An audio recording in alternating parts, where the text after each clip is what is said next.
Avec ou sans lunettes, vous lirez avec beaucoup d'intérêt cet article sur les dérives des opérations de la myopie et de la presbytie. Opération pas du tout anodine, car de plus en plus de patients se retrouvent handicapés de manière définitive. L'hebdomadaire raconte le cas d'une enseignante soignée de sa myopie par laser dans un centre hospitalier pourtant réputé. 3 ans plus tard, elle est en congé longue maladie, incapable d'ouvrir les yeux quand la lumière est trop vive, quand il y a du vent ou lorsqu'une pièce est trop chauffée.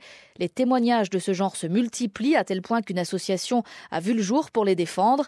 Les professionnels parlent d'aléas thérapeutiques non réparables.